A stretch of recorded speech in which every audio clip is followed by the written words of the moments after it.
Hey there, it is Rachel coming to talk to you guys behind the bricks. This is week 8. Gotta get the 8 in there. Week 8 of the 203K project on the south side of Woodline in Chicago, the hot Woodline.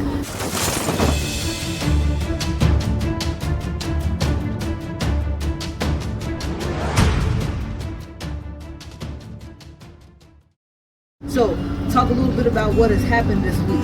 Come on, let's take a walk. So every week we're going to go see what kind of progress we've had from the previous week. And I'll tell you guys that I'm just happy that we're moving.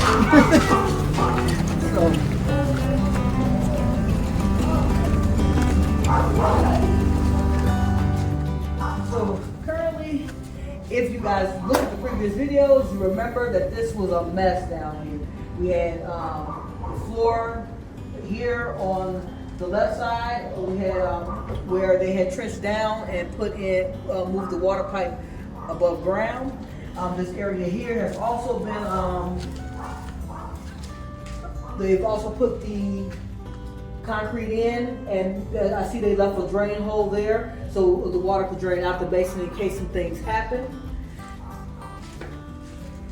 I see that they actually filled the hole over there. So currently, what took place this week was we got the concrete in. So that was a win. So when I'm looking at the concrete currently, I'm looking at it and it doesn't look like it's currently cured. For people who don't know concrete, I'm going to give a little lesson. I can't say I'm a concrete expert, but I'll tell you I spent 2 years working in concrete design, and that included patio design, stampcrete, working in basements, patios, sidewalks, and things of that nature. So I won't say I'm an expert, I'll say I have a little bit of knowledge. So you want to get in a little closer, you can take a look. Concrete takes time to cure. That's when the water comes from the concrete and is released into the air. Currently, with it being white in these places, that usually symbolizes that your concrete underneath is dry. When I'm looking at the concrete behind it, even though it's white, it still does not look completely dry. I'm still looking at that it's still moisture in that concrete. On this side, I see that there's a lot of white, and I see over there that there's still some gray.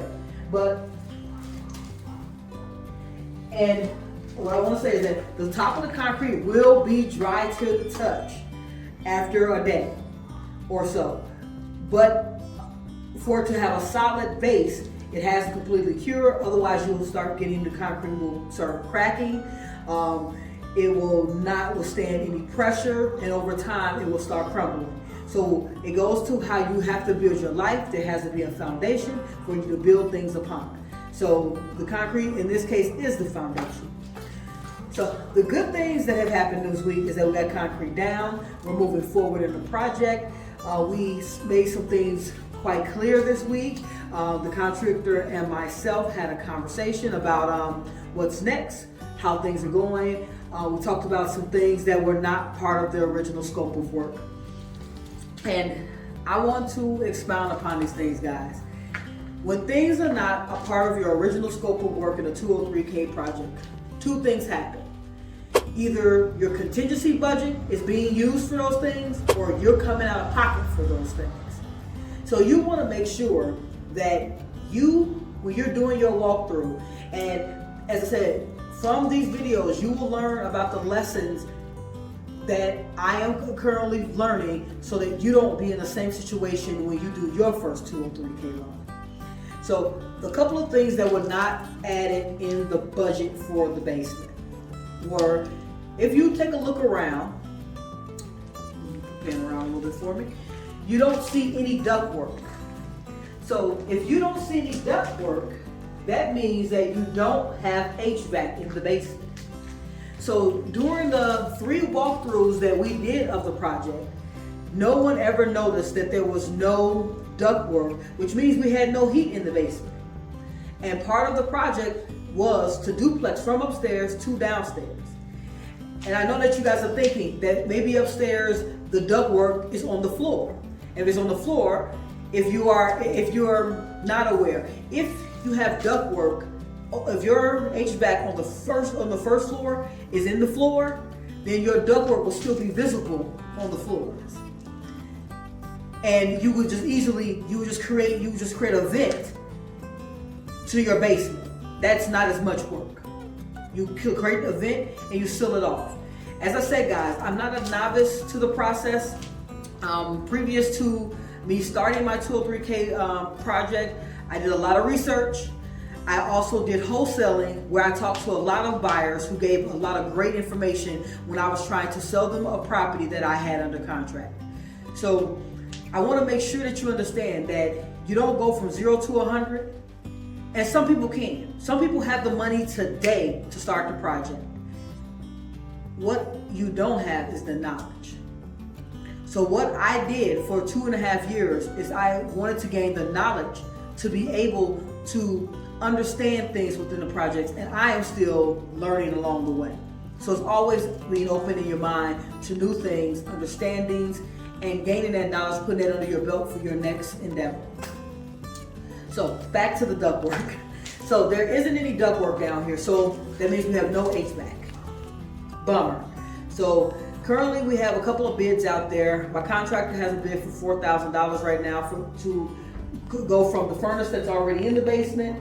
They're going to run the ductwork according to our conversation along the window to be able to hide it behind the walls and give us some heat down here for the basement area. Now that was one thing that was not on there. From previous videos we talked about how the hot water tanks were not on the original scope of work. Once again, guys, I want to get closer when I say this. You must understand that an inspection might be needed. Even if you have a HUD consultant, you want to make sure that you understand if all of your major appliances, your major systems are working, your HVAC, your furnace. Because currently, even though the ductwork isn't here, no one has cut on that furnace. So there's a possibility that there is something more going on than just needing the ductwork in the basement. Now all of those things are going to come out the contingency. So let me tell you what I see the contingency as. My learning curve. So that contingency budget that was 10% or 20% of your whole project is the learning curves for yourself as well as your contractor. Because we're not saying the contractor is going to know all these things. There's going to be a lot of hidden things that are going to happen that the contractor will not see until they tear a wall down. Which, as we moved on, the electrical in the building was BX. BX is out of code with the city of Chicago. So if you're doing rebuilding or remodeling, you must move or remove anything that is outdated. Anything that you have existing that you're not remodeling, you do not have to change out. One more time, guys, you do not have to change out existing items that are not in code because they are grandfathered in to whatever the code was when those things were put in. So the building was built in 1909. I don't think that I ever told anyone about that portion. And as I said, we're going to get into the numbers of the building on the final day of completion, where we talk about how much money actually was spent, all of the things that actually took place, and what we actually are doing with each part of the property, and what is our overall projected profits. And guys, I want you to understand, this is not like HGTV, where you come in, 10 weeks from now, boom, you get into a property. This is week 8, and as you see, there's not one frame wall. And we still have 2 to 3 more inspectors that have to come out. So remember, all of that is money. It's not just time, it's money. With the 203K loan, you do have an option to roll your mortgage for 6 months into the loan, which means that, let's say your property is $2,000, your mortgage is $2,000 a month. They will add to your overall loan, plus your renovation, the $12,000 that you have for mortgage for 6 months. It's up to 6 months. and they'll roll that into your loan. However, you're paying interest on that. So it depends on two things. One, are you utilizing the property for a investment type of property? And if you are you okay with paying that every month, that that $2,000 a month? If you're not okay with paying that $2,000 a month and you want to roll it in your loan and pay it over a period of time, it is a good opportunity to do that in the very beginning. And as I said, it goes into your loan amount, which means that you have to have more contingency in the bank. Plus, you have to have more of a down payment because your amount that you're borrowing from the bank has increased by whatever your mortgage amount was for that 6 months. But those are all tricks that will allow you to feel a little more secure during the time in which your renovation is being done. That's something I didn't opt to, guys. I got to tell you, I didn't opt to it. My mortgage is a lot more than that, and for me, I felt that after 60 days, we will be at a point of being able to start doing rentals. I'm going to be closer to in the next coming weeks. I'll tell you how close we are. I think currently we're estimating that in the next 4 weeks we should be walls should be everything should be framed out. We should be able to at least talk to the city and have inspectors come out. Hopefully we can get inspectors out here in 2 weeks, 2 to 3 weeks. But from what I'm hearing from other investors in the area, that they're right now on a 2 to 4 week waiting for the city. So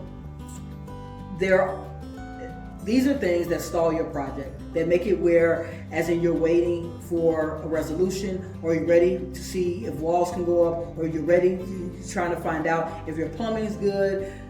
And at the end of the day, you want those things. Because when these walls are closed and your contractor walks away to another deal or another things that they're doing, you don't want to have to call that contractor back, and you don't want to have to spend more money out of your pocket because it wasn't done right the first time. So you have 2 people who are going to sign off. You have your HUD consultant that's going to say, hey, the work looks good. Then you have the city who says the work is sufficient for you guys to move forward with your project. Remember, these are human beings who are saying yes and no. They could easily say yes to something that you come to find out was not done properly because someone might have been rushing because the city is behind. Not to say that's what the city would do. What I'm saying is that, remember, we're all human. Mistakes happen. So till next week, we'll have an opportunity to talk about, hopefully we'll see some framing down here. What I'll say is that the actual carpenter, I have high hopes for the fact that he's going to speed through to get as much done as quickly as possible, because those kind of relationships, you learn the people that you're working with, and then you figure out who you'll work with on your next project. So learn, listen, and always be ready for what's next. Till next week, like, follow, share, and please provide comments. Any questions you guys have that I might not have answered as of yet, let me know in the comments below.